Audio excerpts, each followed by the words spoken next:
Disney's Descendants begins with the CGI iPad of exposition, and Mal explaining the premise of the movie better than I am about to explain it. It's a famous Disney Channel movie from 2015 about cool kids that wear leather jackets.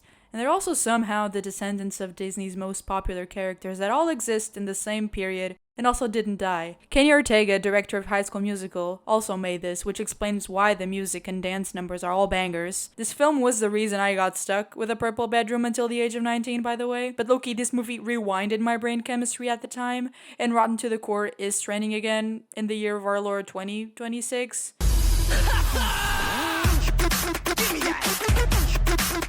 As it should, honestly. So let's revisit. We don't know who the fuck she's talking to in this opening monologue, so this is kind of weirdly breaking the fourth wall. She also does that by looking straight at the camera a couple of times and narrating at the end, which is never explained and makes her sound kind of evil, so ambiguous ending, I guess. But anyways, this is an alternative universe fanfiction where all of Disney's characters live in a contemporary world, and all the bad people were sentenced to living the rest of their lives in a hot topic like Australia, where they can just exist normally with no magic. It's not a bad deal at all if you think about it. All the fairy tale kingdoms decided to join together for some reason and chose Beauty and the Beast as their leaders, which would be the equivalent of Europe becoming one single nation under a French rule, if you understand how absurd and hilarious that is. Our first scene is with Prince Ben, and he's getting his suit tailored while a man in a Burger King crown tells him he's gonna be crowned king next month. At the age of 16? This obviously makes no sense. Somebody better be dying. They look 45 at most, and in good health. And he was elected? What the fuck is this system? I wonder how Ariel and Eric feel about voting for this guy to be king and then just have him hit a midlife crisis and proclaim his teenage son king to go off and like go rock climbing and or collect stamps or whatever it is middle-aged men do. Then Ben says that his first official proclamation is gonna be bringing the kids of villains out of the evil island prison to the mainland, and everyone acts like he's like a radical leftist when it's pretty common sense. Like, why are the kids imprisoned? Then we longingly look at the island prison as one of the most iconic musical numbers in Disney Channel history begins. Do you remember dubstep?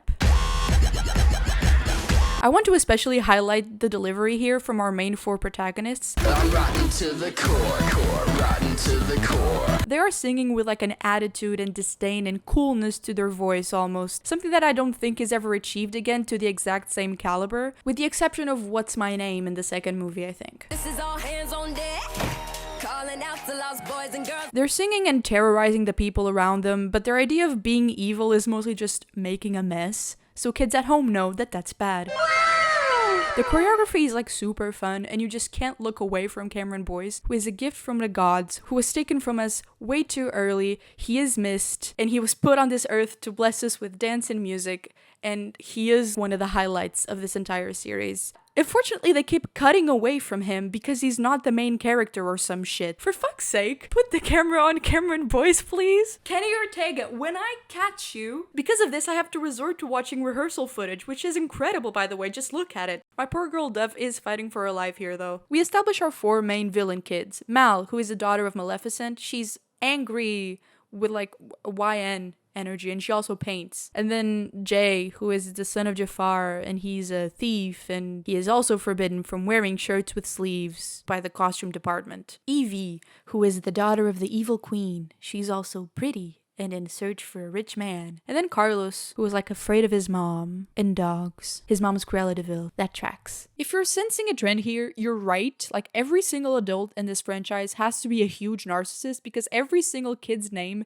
is somewhat derivative of their parents' name. Come on, guys, we can't trust kids to know who the main characters are, even though we made their whole character aesthetic also based on their parents. The kids don't want to go to the mainland, by the way, but their parents tell them to go for various reasons, which definitely don't matter, except Mal's actually matters. She has to steal Fairy Godmother's wand and break the barrier around the island so Maleficent can get out. Maleficent and the other people, but the other people can't fly, so I don't know how they're planning to get out. I hope they're good swimmers. Evie has more of a personal goal in finding a sugar daddy, more realistic, I would say. And then as for the boys, you could literally torture me and I would not be able to tell you what their motivations are. I completely forgot. They're just there. They're happy to be invited. Duff Cameron and Kristen Chenoweth have like a magic green eye sort of arm wrestling contest, as all green-eyed people do, I would assume. Like, I wouldn't know. But side note, I really like how they keep everyone's characterization consistent throughout the movie, which is something that wasn't as present in the later movies. In this one, the main force personalities are distinct and consistently portrayed throughout small actions like reactions and body language as well, so I'll give them credit for that. It's really funny and interesting and consistent. They arrive in Auradon, which is the name of the kingdom, by the way. I hadn't mentioned it yet. Fairy Godmother is boring, which is a little disappointing because she was low-key unhinged in the original Cinderella, but oh well. Ben and Mal have a meet cute, which all the other characters have to be present for, and pretend not to notice, by the way. Even though we all know what's happening here, they're making goo-goo eyes in front of his girlfriend. Like, no one cares though, because she's insufferable, I guess. And classist, I think. We also meet Doug, who is the son of Dopey, that I just realized kinda looks like Jake Gyllenhaal if he never went outside and was also a Discord mod. How do I know he's Dopey's son? Because that's how he presents himself, like it's his identity. Hi guys, I'm Dopey's son. I fucking hate this line. I get that you want us to know who he is, but you can manage to have that come up in conversation naturally, I think. You actually just did that with Audrey in a way that conveyed her personality. It's a win-win. Like, please do it again. Oh, and he thinks Sophia Carson's hot. That's relevant. Sometimes you can hear their full leather outfits creaking when they move, and I think that's incredible. I love every single one of these outfits, by the way, and their hair, especially Mal's asymmetrical bob. It felt super on character for her, unlike later hairstyles that she has, unfortunately, but we're not there yet. In the next scene, they're using Evie's ChatGPT, magic mirror, to find the wand that they want to steal, and Carlos turns out to be a tech genius, even though it was clearly stated that there's no Wi-Fi on the evil people island. So, whatever. They go to the museum and knock the security guard out with magic. Yes, Mal has a spellbook that her mom gave her, but the spellbook is just like a pointless plot device. Don't think about it too hard, because if you do, you will realize the amount of missed opportunities and plot holes it creates. So, no, let's forget about it. They find exhibited statues of their parents, and Mal starts hallucinating Kristen Chenoweth singing to her, as all theater kids do at some point in their lives. Don't you wanna be evil like me? Don't you wanna be cruel? The song is great at establishing the mother-daughter relationship even further, and both do a great fun performance. I can't say this musical number is my favorite, but it's definitely a good one. Mal snaps out of it finally, and they get to the wand, but Jay is a fucking idiot and tries to touch it even though there's clearly a barrier around it.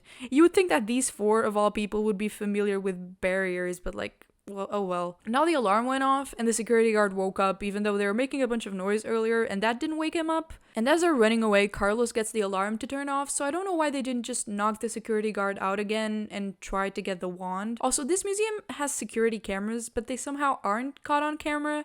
Are the cameras just pointing at the artifacts? Well, that's fucking convenient. What good does that do? Like, if you can see that something's missing, but you can't see who took it, why have the cameras? If the point is that everyone in Auradon is good and doesn't rob museums, then why have the cameras in the security guard at all? I think the point is that good and bad people can come from anywhere, so why is the security so shitty? Am I going insane? Now it's the next day and they're all in good people class, and I just want to skip this because this scene is kind of boring and it makes them all sound like they have like toddler IQs except for Mal. Like, they have no concept of what a good person is, which makes no sense because they think that they're rotten to the core, but to think that you have to understand what the opposite of that is, right? If you act evil, you have to know what it is not to be evil. It's not like they don't understand what their actions are. They think they are bad. So that means they have to have a concept of good, right? Also, isn't Evie supposed to be like the really smart one? I know the scene really only exists to introduce Jane as a character. I just wish it made any sense. Look at Mal's drawing though. Wow. Also, I know Jane's hair is supposed to be ugly, but there's really nothing wrong with the cut. It's just the styling that makes it look like a coconut. Give this girl some styling tools and burn the headband. In the next scene, Jay and Carlos try playing tourney, which is a sport invented for this movie that kind of mixes lacrosse and like dodgeball of all things. Basically, all you need to know from this scene is that Jay is really good at playing and Carlos is shit. And as a kid, this made sense to me. Carlos is good at computers, henceforth he can't be good at sports. Those are the rules, I don't make them. But now, in my old age, I can't help but notice the contradictory fact that Cameron Boyce is the most energetic and coordinated person in any dance number. Not that sports and dance are the same thing at all, but there's some transferable skills that would make Carlos not suck. But oh well, let's just give Jay his moment in the sun, I guess. Coach puts him on the team. Yay. Oh, and the instrumentals for Rotten to the Core play here, which is great. 10 out of 10, no notes. Use that song as much as you want. Ben and Mal flirt in public again, and it's so obvious that he's obsessed with her. She's like the white boy's first punk girl of his life, and Ben likes punk girls, don't we all? And like all the white boys crushing on a punk baddie, he scares her by means of boring small talk. Mal has better shit to do, so she chases Jane down to the women's bathroom, and oh my god, girl, who is making you wear that? At this point, you're just self-sabotaging. Why are they putting this girl in Queen Elizabeth's formal wedding attire on a random Tuesday at school? Mal uses a spell that gives her hair extensions and curling iron waves. She does this to gain favor with Jane and then kinda tells her that her face is ugly. Bro, like ugly where? But she wants to get close to Jane because her mom is the fairy godmother, of course, so she wants to get close to the wand as well. Like, you go, girl. And now we're in chemistry class with Doug, Evie, and Chad. Evie thinks Chad is hot and wants to know if he's a prince. Turns out he's Cinderella's son, and his name is Prince Charming Jr.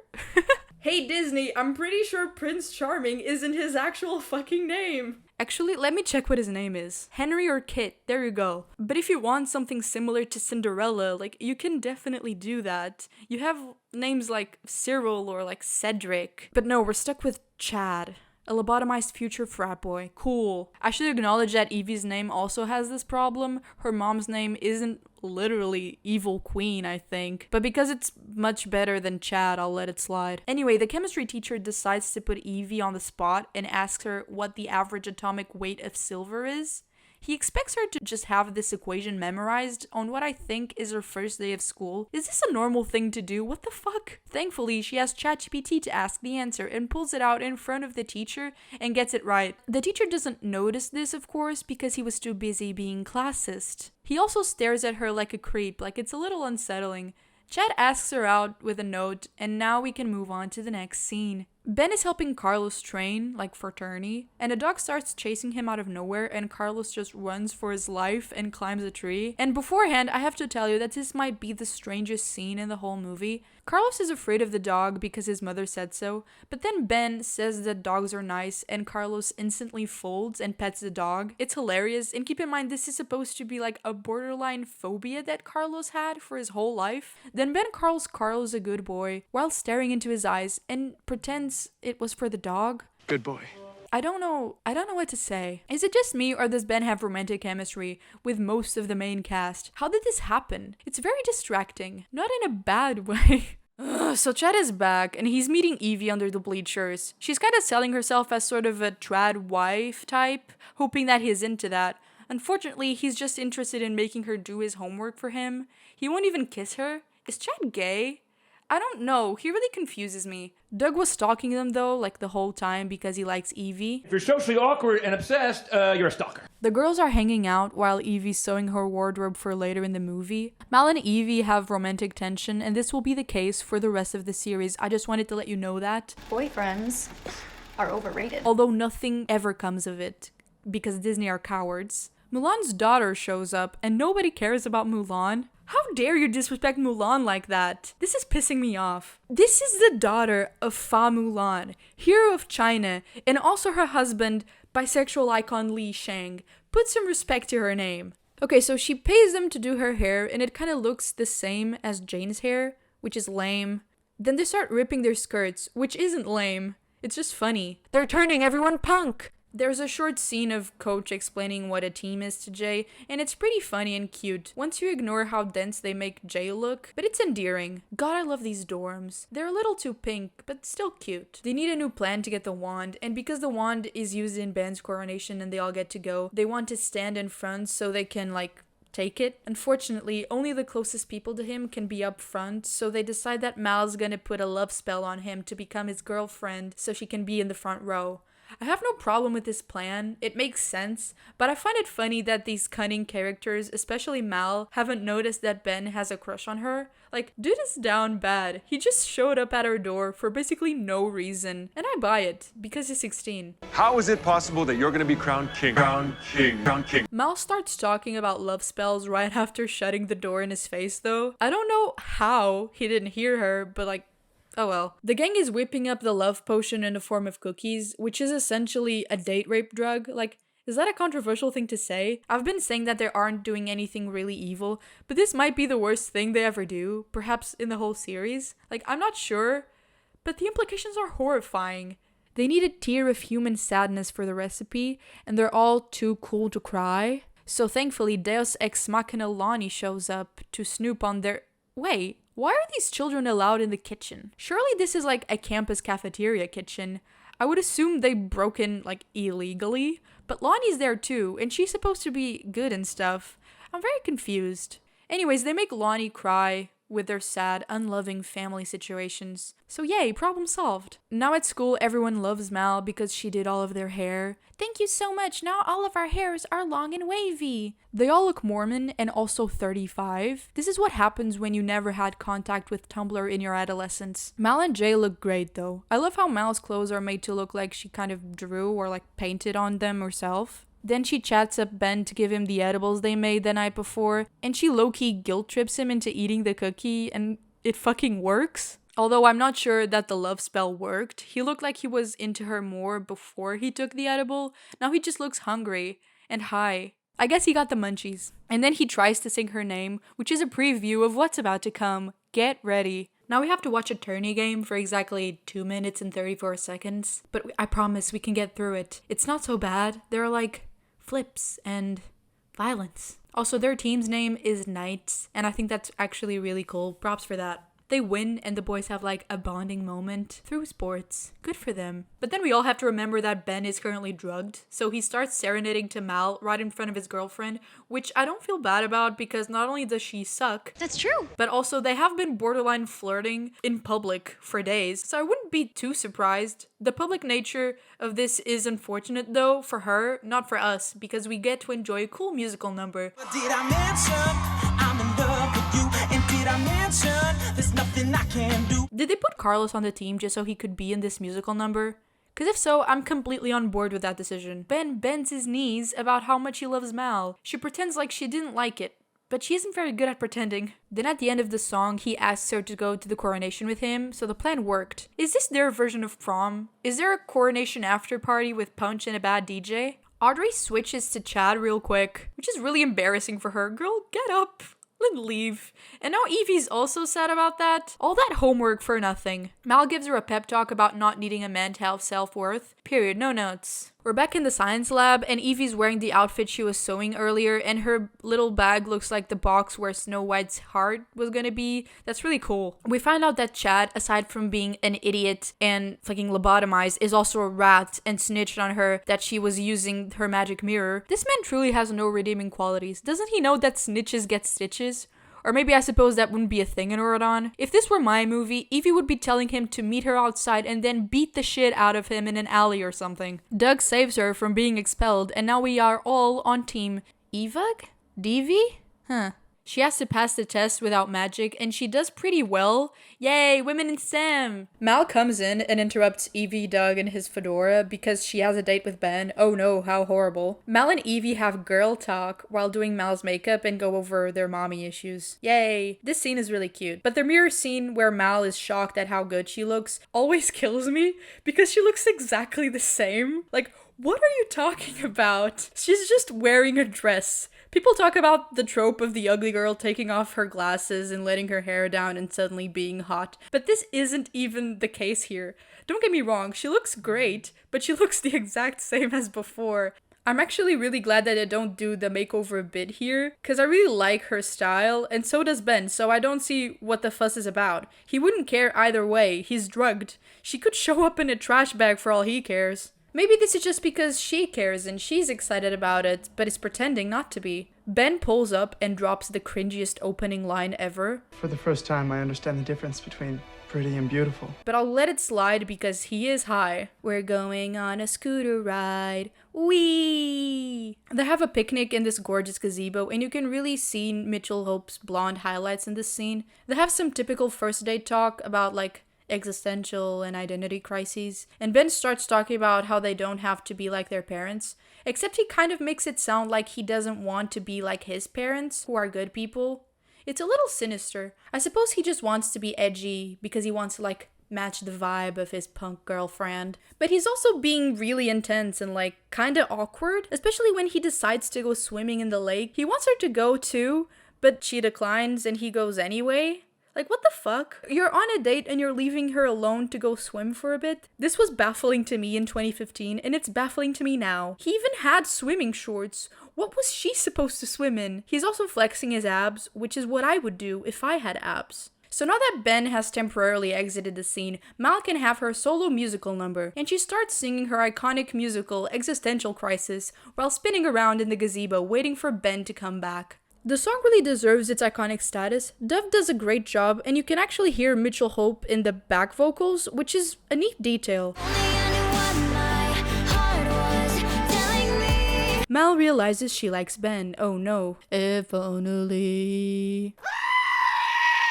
After she's done singing, she realizes that Ben still isn't back and starts freaking out because if he dies, she's definitely getting blamed for his murder. So she goes in the water to look for him despite not knowing how to swim, which is really stupid unless she was planning on dying too, just to avoid repercussions for killing Ben. Thankfully, Ben shows up out of nowhere to save her from drowning and also judges her for not knowing how to swim. What a dick. He gives her a shiny rock to make her feel better, but it doesn't work because she's pissed off at him for ruining her hair. I would too. Unfortunately, the day is not over and Ben longingly asks her if she loves him and that he loves her. Keep in mind, and spoiler alert, Mal's love spell just got washed up when Ben went into the lake, which turns out to be enchanted, I guess. So he's not drugged at the moment and fully aware that this is their first date. Mal says she doesn't know what love feels like, which is a good save from this awkward situation, but Ben suggests teaching her what love feels like. Okay.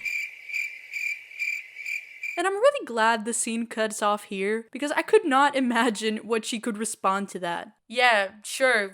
Sounds good, bro. Fuck yes, another boring class. How did they fit all of Boo Boo Stewart's hair in that beanie? Turns out it's family day next Sunday, but since their parents are in the evil island prison and can't be there, they set up a Zoom call for them to chat. And just like during quarantine, the call is awkward and full of technical difficulties, like trying to explain to your parents how to change the input voice on the call because you cannot hear them. But anyways, their parents are dicks, and it's obvious that the kids hate them and like are afraid of them, so it's really sad, honestly. In the next scene, the kids are going over their plan to hijack the coronation, and it's kind of a lot more convoluted than I remembered. So Mal's gonna be up front doing most of the work of grabbing the wand, while the others are gonna be in like God knows where. Carlos has to find the limo driver to get back. Where's this limo coming from? Who are they talking about? Is this the same guy from the beginning? I sure hope it is. He was hilarious. And Evie has to knock him out with like a magic perfume. When did they make this potion? Why haven't they used it before? By the way, Jay has nothing to do in this plan. Is he just the muscle? Is he gonna flex his biceps in case of emergency? Mal is planning on breaking Ben's love spell because she doesn't want to be extra cruel to him by making him still be in love with her while his kingdom is being destroyed. Of course, the spell has already been broken in the Enchanted Lake, but we, the audience, and they also don't know that yet. I have nothing bad to say about this conversation, really. It's really sad and emotional, and it shows how Mal's character has evolved and how much pain she's in and how much she's suppressing it. And you can see that all the other villain kids are going through the same thing. Mal sings If Only again while making the anti-love potion, and this time she's the one who cries into the mixture. This is an impactful scene. No notes. Okay, so I just wanted to say something that I noticed in hindsight, and it's very nitpicky, so I'm sorry for that. Oh, and spoiler alert for Descendants 2 and 3. But the recipe requires 1 tier of human sadness, which sounds right, until you realize that Mal probably isn't human. She's Maleficent's daughter, who's a fairy technically, and later we found out that her father is Hades, who is a god from Greek mythology. She can also turn into a dragon like her mom, so there's no way she qualifies as human, right? Like, it's just a small thing that I thought about, and in all honesty, I don't think these small details matter, and it's not like they knew the plot of the sequels when the first one was being made, I think. Besides, the point of the scene is the emotional gut punch, and I think that really works. Then we go from this very sad scene to like a happy musical number in broad daylight. It's so jarring. The Oradonners are doing a rendition of Be Our Guest from Beauty and the Beast, but make it so much worse and cringe. Dance, dance, dance. After all, miss, this is France. I have never met anyone who likes this song in the movie, so if you do, please let me know that you exist. I can't decide what the worst part of this scene is, really. Is it Ben speaking French? Is it the hip-hop section? Is it Belle and Beast dancing? Or the awkward napkin toss? You can point at anything, really. I'll leave it up to you. Thank God the villain kids arrived so this song can be over. And I know I've been commending Mal's costumes a lot, so let me take some points back because what the hell is she wearing? I know it's normal to make bad fashion decisions when you're 16, but she looks like your weird, strange aunt that makes everyone uncomfortable at a wedding. Oh, and Jay is wearing sleeves, which he probably has worn before, but I just felt like pointing it out because it doesn't happen that much. Oh, and the funniest conversation happens. Instead of telling his parents that he and his girlfriend broke up, or that things didn't really work out, and that he met someone different that he's going out with, he just straight up tells them, oh, I have a new girlfriend. Like he's talking about a coat or like a phone case. And this delivery doesn't feel strange to his parents. They're just relieved that he broke up with the other one. Is this how posh families speak to each other? He presents her to his parents and they react in shock like any aristocratic family would do when their son pulls up with a punk baddie. They're all invited for lunch and croquet, and Carlos and Jay are drinking directly from the chocolate fountain. There has to be some health regulation against that, right? Look at this guy's face. In the next scene, Audrey and her grandmother are being mean to Mal, and Chad steps in to ruin the scene, but not before Ben can ruin it first with his line delivery. Don't do this, Chad. Don't do this, Chad. Then Chad accuses Mal of stealing another girl's boyfriend, which is strange in at least 3 different ways. First, they don't know that Ben was love-spelled, so according to them, he just fell for Mal. So she didn't steal anyone, he's the one that made the big musical number. It looks like he pursued her. Second, Chad is now dating said ex-girlfriend, so the arrangement worked pretty well for him. And one could make the argument that Audrey stole Chad from Evie, so he's one to talk. Third, in reality, Mal did steal Ben from Audrey by means of drugs, but they don't know that. And in fact, Ben already clearly had feelings for Mal before and isn't drugged anymore. And keep in mind, the only person who knows both of these things at this point is Ben. So I guess I just find that Chad inserting himself in this drama to be hilarious if you look at this from his perspective. Then he accuses Evie of being a gold digger and a cheater, because he's a hypocrite who doesn't remember her doing his homework for him. Everything escalates and she knocks him out with the magic perfume,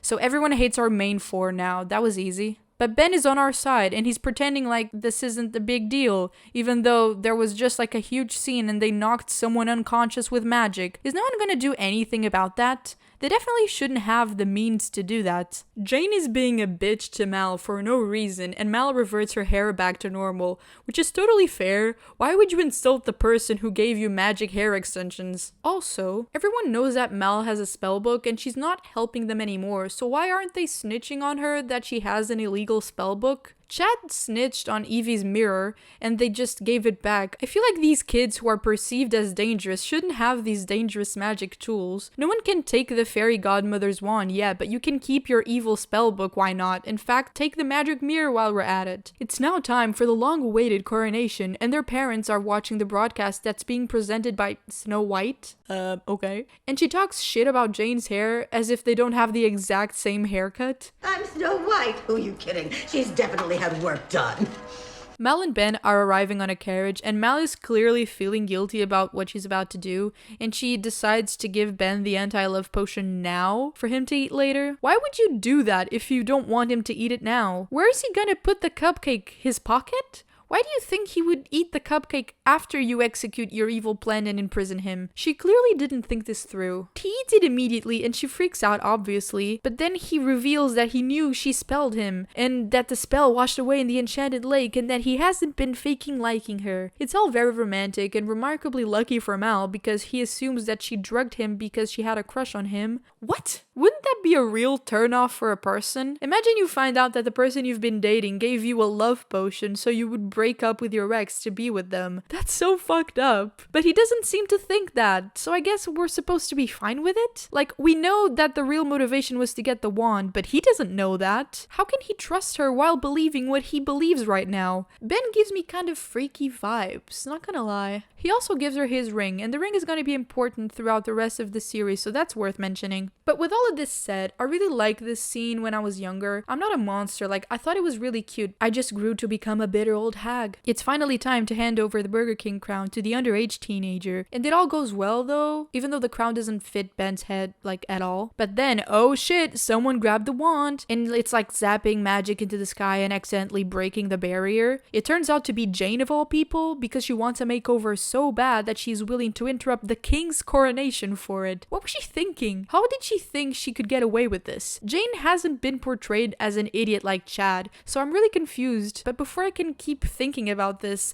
Maleficent escapes the aisle and Mal grabs the wand and oh shit, oh fuck. They're all acting like Mal's holding them at gunpoint, and it's really funny, actually. I understand that she can attack them right now, but the comparison is really obvious. Ben tells her that she can make her own choice, and Mal folds immediately. I timed it actually. From the moment she takes the wand from Jane until she says, I think I want to be good, 42 seconds go by. I am not kidding. I think I want to be good.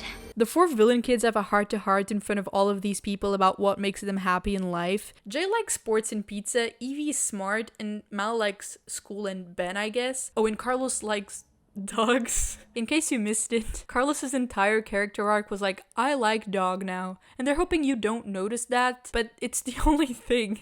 It feels like such a disservice to Cameron Boyce. Like, he had that whole thing of being a tech-savvy guy. Maybe they could have done something with that. Maybe Carlos invents ChatGPT so they don't have to use Evie's mirror anymore. But anyway, the kids are forgiven, like, way too easily. They almost destroyed the kingdom. They should be put on some type of government watch list or something. But oh shit, Maleficent is here and ready to take matters into her own hands. I'm back! She freezes everyone in place, so all the actors and extras have to just stand still for this whole scene, and it's just really fun noticing them struggling not to move. Maleficent says some weird stuff and then gets frustrated and turns into a dragon. Ah yes guys, here comes the budget. I cannot believe that none of the frozen people are burnt alive or crushed under the dragon.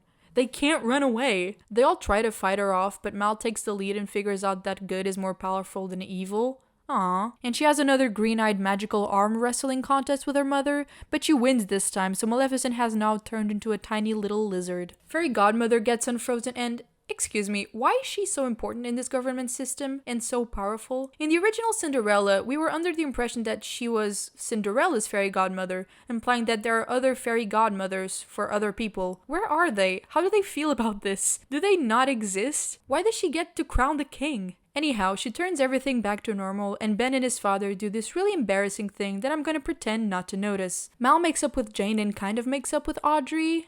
Just not Chad. Fuck Chad. Now everything's good and we're all happy and it's time to party. Everyone's singing the closing number, which is Set It Off. It's a really cute number, good for closing off the movie. The choreography is really good. Go, Cameron, go! They decide to pair off the boys and girls for the dance, and some of the pairings make sense, but then you have the others that don't, like Audrey and Jay or Carlos and Jane. I don't think they interacted much at all in the movie. But most of all, Chad and Lonnie, who I don't think have acknowledged each other's presence before this scene. But to be honest, the scene is really happy, and I'm just being mean. Although Lonnie does deserve a better dance partner, I swear, this movie does not give her the respect she deserves. Anyway, Disney doesn't allow for Mal and Ben to kiss for some reason, but they do allow for Mal to ominously look with evil eyes at the camera and break the fourth wall again. And I guess that's the end of Descendants. I'm gonna rank the film's songs. There are 6 songs in total. In last place, to no one's surprise, the Be Our Guest cover. I don't even know what to say. It's just butchery of one of the finest